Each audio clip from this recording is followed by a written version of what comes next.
Halo generus Trisukses, kali ini kita kembali lagi akan membahas soal TKA Bahasa Indonesia yang sudah dikeluarkan kisih-kisihnya oleh Kemendikdasmen melalui Badan Standar Kurikulum dan Asesmen Pendidikan atau BSKAP. Kalau kita ngomongin soal bahasa Indonesia biasanya tidak lepas dari soal-soal yang memiliki teks yang panjang. Seperti contoh soal nomor 1 sampai nomor 3. Jadi kita diberikan satu teks panjang dengan judul Dampak Ekonomi Digital Terhadap Pertumbuhan Usaha Kecil dan Menengah atau UKM. Oke, langsung saja kita ke pertanyaannya karena teksnya cukup panjang.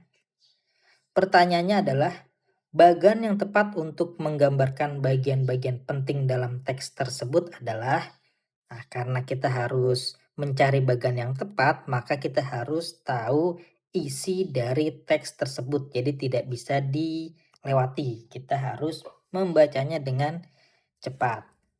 Oke, langsung kita analisis setiap opsinya. Yang pertama yaitu tema sentralnya ekonomi digital yang ada di tengah. Bagan ini secara akurat memetakan struktur teks.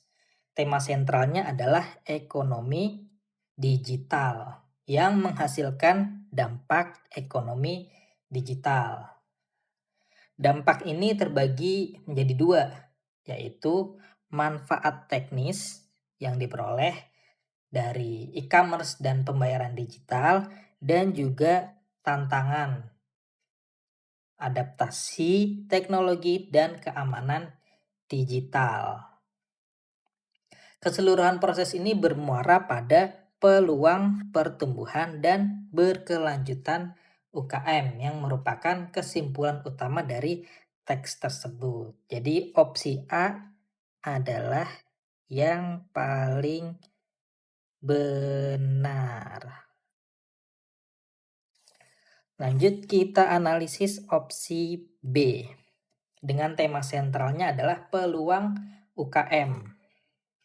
Bagan ini memasukkan elemen yang tidak dibahas dalam teks seperti dukungan pemerintah daerah, kemudian promosi pariwisata lokal, dan juga digitalisasi layanan publik.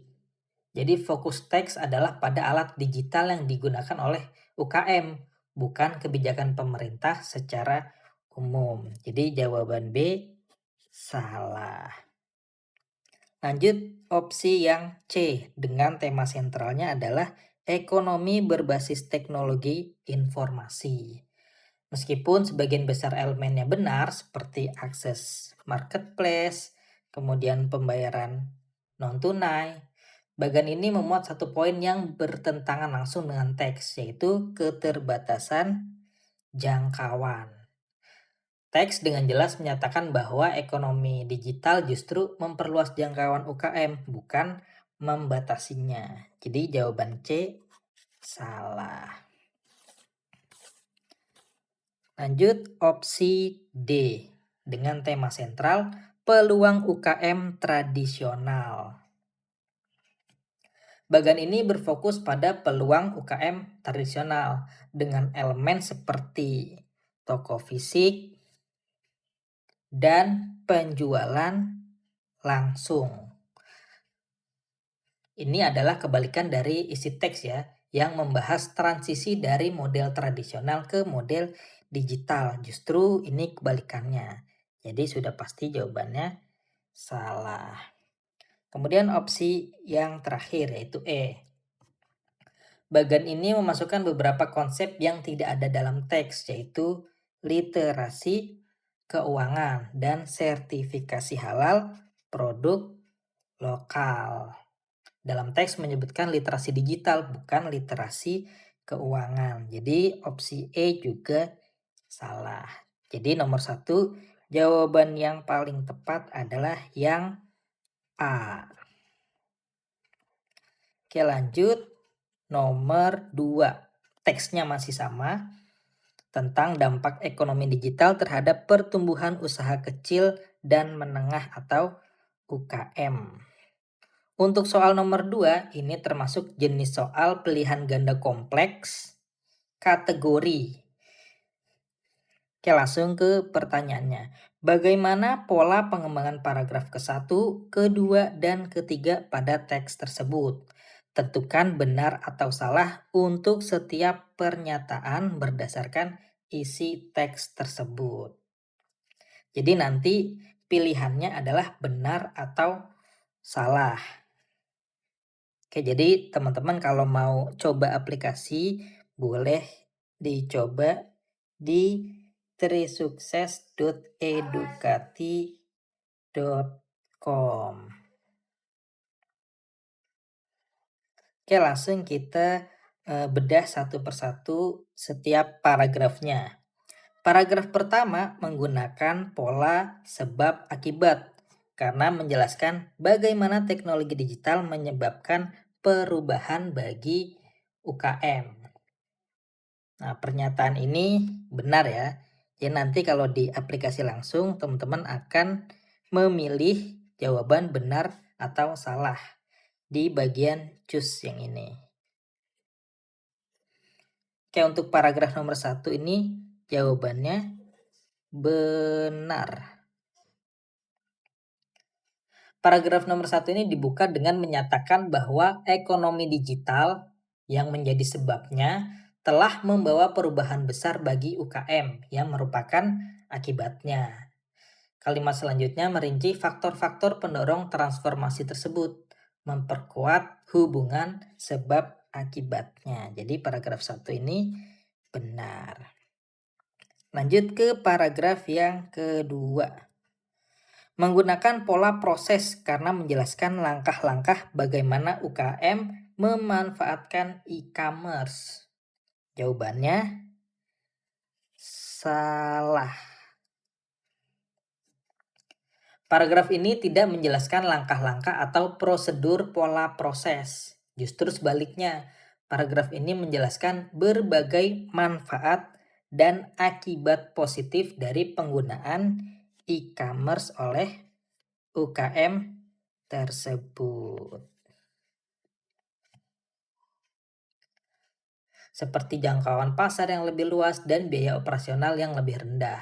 Jadi pola pengembangannya lebih condong ke contoh atau penjelasan manfaat. Jadi bukan pola prosesnya. Kemudian paragraf yang ketiga, menggunakan pola klasifikasi karena membagi sistem pembayaran UKM menjadi beberapa kategori yang berbeda. Jadi paragraf ini juga salah. Paragraf ini tidak bertujuan untuk membagi atau mengelompokkan atau klasifikasi sistem pembayaran.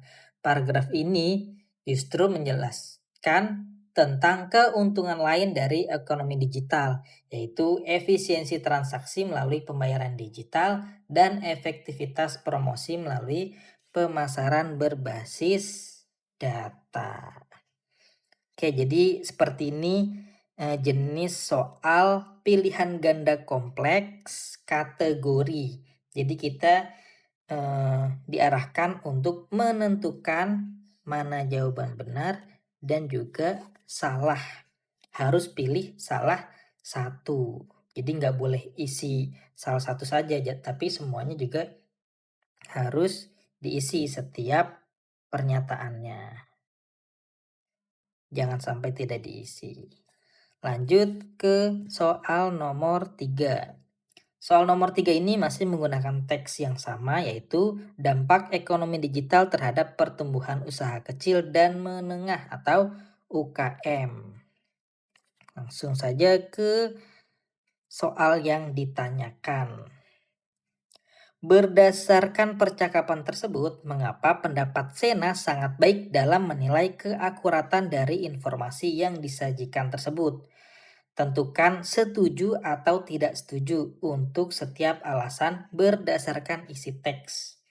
Jadi jenis soal nomor 3 ini masih sama, yaitu pilihan ganda kompleks kategori.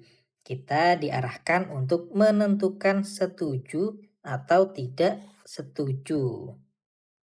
Oke, jadi teman-teman yang mau coba aplikasinya silahkan langsung saja join di trisuksesedukati.com trisukses.edukati.com. Jadi teman-teman bisa mencoba jenis-jenis soal pilihan ganda kompleks kategori. Oke, langsung kita ke alasan yang pertama. Sena menyoroti bahwa teks harus mudah dipahami oleh semua kalangan, termasuk yang awam terhadap ekonomi.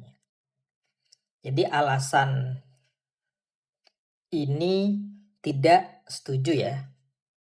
Itu tidak setuju. Kenapa tidak setuju? Pernyataan tentang kemudahan pemahaman teks bagi orang awam adalah pendapat Rio, bukan Sena. Jadi di sini bukan Sena ya, harusnya Rio. Sena menyetujui pendapat tersebut, tetapi poin utama yang ia tambahkan adalah tentang kebutuhan data dan pendapat ahli. Oke, jadi tidak setuju. Lanjut, alasan yang kedua. Sena mempertimbangkan kelengkapan dan dasar bukti dari informasi yang merupakan bagian dari menilai keakuratan teks. Jadi untuk alasan yang kedua ini jawabannya setuju. Pendapat Sena yang menyarankan untuk menambahkan data pertumbuhan UKM dan pendapat ahli di bidang ekonomi secara langsung menunjukkan bahwa ia menilai teks berdasarkan kelengkapan bukti dan data pendukung. Jadi ini merupakan aspek krusial dalam menilai keakuratan sebuah teks informatif. Jadi setuju terhadap alasan Sena. Kemudian yang ketiga, Sena memiliki inisiatif untuk memperbaiki isi teks dengan pendapat pribadinya sebagai ahli ekonomi agar lebih informatif. Jawabannya tidak setuju. Percakapan tersebut tidak memberikan informasi bahwa Sena adalah seorang ahli ekonomi. Justru ia menyarankan agar teks tersebut menyertakan pendapat ahli. Bukan berarti ia yang memberikan pendapat tersebut sebagai seorang ahli. Oke, jadi untuk soal nomor 3, jawabannya secara berurutan adalah tidak setuju, setuju, dan tidak setuju. Termasuk jenis soal pilihan ganda kategori. Lanjut soal nomor 4-6. Memiliki teks yang berbeda dari nomor 1 sampai nomor 3. Oke, langsung saja kita ke pertanyaannya. Hampir 25 tahun lalu kami berpisah karena keluarga saya harus boyongan ke kota tempat kerja ayah yang baru di luar pulau. Penggunaan kata serapan boyongan dapat memperjelas peristiwa yang dialami tokoh saya, yaitu jadi di sini kata yang harus kita artikan adalah boyongan. Kalau kita bertemu soal seperti ini tidak perlu membaca teks dari awal hingga akhir. Langsung saja ke bagian soalnya saja. Opsi A. Peristiwa pindahan yang sering dialami pegawai suatu instansi untuk kepentingan promosi jabatan. Salah ya. Salah. Teks menyebutkan pindah karena pekerjaan baru, tetapi tidak secara spesifik menyatakan adanya promosi jabatan. Jadi jawaban salah. Kemudian opsi yang B. Peristiwa pindah rumah dari kampung halaman ke tempat yang jauh untuk jangka waktu yang lama. Jawaban juga salah. Meskipun benar bahwa mereka pindah jauh untuk waktu yang lama, tapi opsinya kurang spesifik. Lanjut yang C. Pindah rumah bersama seluruh anggota keluarga dengan membawa semua barang rumah tangga. Oke, ini jawabannya betul. Opsi ini paling akurat. Jadi konteks kalimat keluarga saya harus borongan secara eksplisit mendukung makna boyongan sebagai kegiatan pindah rumah yang melibatkan seluruh anggota keluarga beserta semua perabotan dan barang-barangnya. Jadi betul ya opsi yang C. Kemudian kita cek lagi opsi yang D.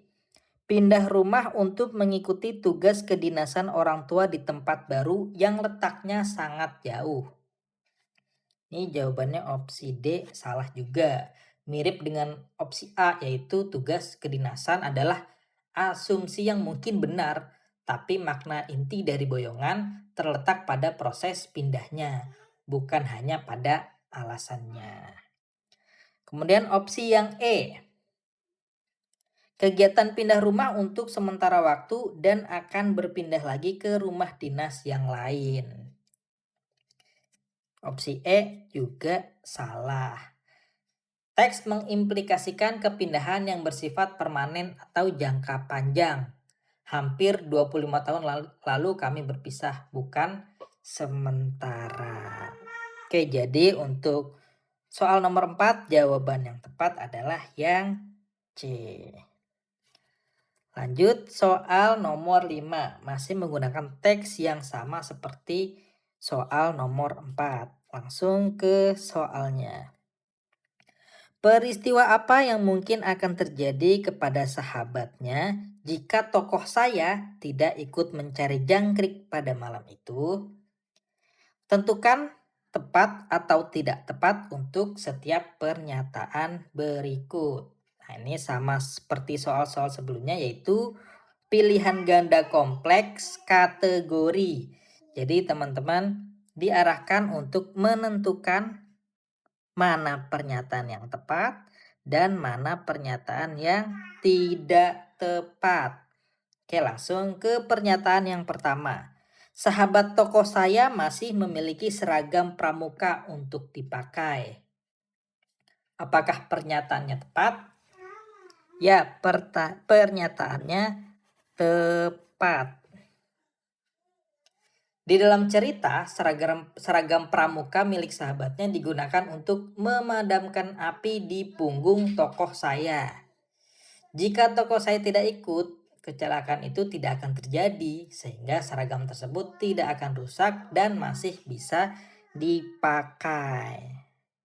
Tuh, jadi jawabannya tepat untuk pernyataan pertama. Lanjut ke pernyataan yang kedua. Punggung sahabat tokoh saya tidak akan memiliki luka bakar. Ya, pernyataan tersebut juga tepat.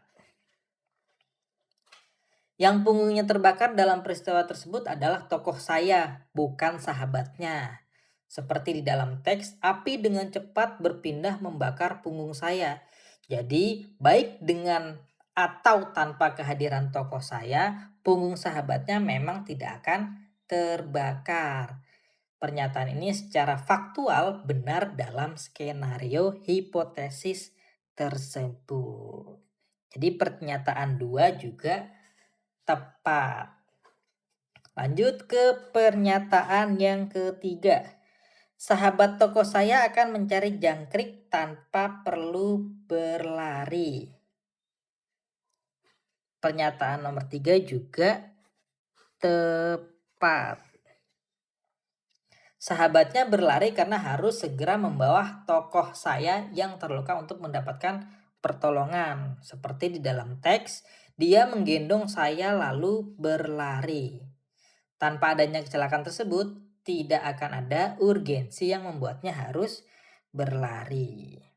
Jadi pernyataan 1, 2, dan 3 jawabannya adalah tepat. Lanjut ke soal yang terakhir, soal nomor 6. Masih menggunakan teks yang sama seperti soal nomor 4 dan nomor 5. Langsung ke soalnya.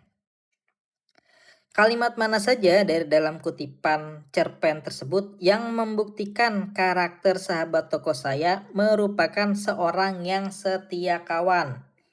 Pilihlah jawaban yang benar. Jawaban benar lebih dari satu.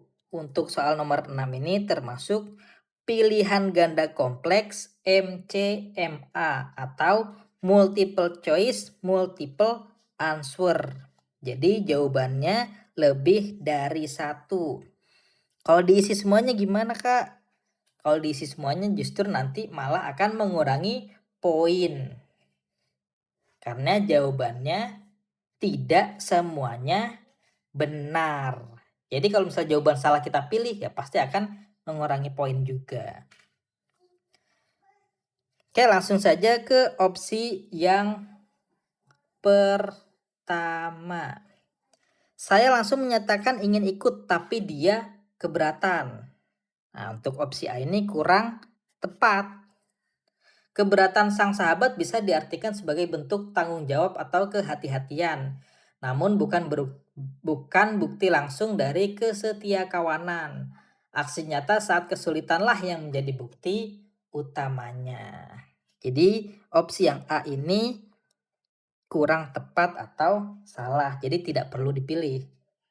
Lanjut, opsi yang B. Dia memang tidak memiliki banyak pakaian hingga seragam sekolah biasa dipakai kapan saja. Opsi B juga salah. Kalimat ini menjelaskan kondisi ekonomi sang sahabat, bukan karakternya sebagai kawan yang setia. Kondisi ini justru membuat pengorbanannya di kalimat lain menjadi lebih bermakna. Jadi opsi yang B ini tidak tepat, tidak perlu dipilih. Lanjut opsi yang C. Sahabat saya itu tanggap melingkupi tubuh saya dengan seragam coklatnya. Nah, untuk opsi C ini benar. Ini adalah tindakan konkret yang menunjukkan kepedulian dan pengorbanan. Ia secara spontan melindungi sahabatnya yang kedinginan dan kesakitan dengan seragamnya. Ini adalah bukti kesetiakawanan. Oke, opsi C betul. Lanjut ke opsi D. Dia menggendong saya lalu berlari sembari membujuk-bujuk saya untuk tetap tenang. Jawabannya juga benar. Tindakan ini menunjukkan tanggung jawab, kepedulian fisik, yaitu menggendong, dan dukungan emosional, yaitu membujuk agar tenang di saat genting. Ini adalah bukti kesetiakawanan yang sangat kuat. Jadi opsi D juga benar. Lanjut, opsi yang terakhir, rasa tanggung jawab yang besar seperti memberinya kekuatan seperti berlipat untuk tetap bersama saya. Untuk opsi E ini juga benar. Kalimat ini secara eksplisit menjelaskan motivasi di balik tindakan heroik sang sahabat. Rasa tanggung jawab yang besar adalah inti dari karakter kesetiakawanan. Jadi untuk soal nomor 6, pilihan ganda kompleks, multiple choice, multiple answer memiliki 3 jawaban yang benar, yaitu opsi C, opsi D, dan opsi E. Jadi teman-teman kalau dapat soal yang berkaitan dengan pilihan ganda kompleks yang memiliki jawaban lebih dari satu, pilihlah jawaban yang benar-benar paling tepat. Jangan sampai dipilih semua karena nanti justru akan mengurangi poin jawaban yang benarnya. Oke, mungkin itu saja pembahasan kita kali ini terkait kisi-kisi soal TKA Bahasa Indonesia yang terdiri dari 6 soal dengan jenis soal pilihan ganda sederhana, pilihan ganda kompleks kategori, dan juga pilihan ganda kompleks MCMA atau multiple choice, multiple answer. Bagi teman-teman yang mau ikut latihan soalnya atau tryout-nya bisa saja langsung masuk ke trisukses.edukati.com. Nantinya kita akan latihan soal sehari-hari dan juga tryout. Untuk pembahasannya bisa disaksikan langsung lewat YouTube Trisukses ID. Atau juga bisa lihat highlight-nya di TikTok Trisukses ID dan juga Instagram Trisukses ID. Oke, mungkin kita cukupkan sampai di sini dulu perjumpaan kita. Sampai jumpa lagi di pembahasan soal berikutnya.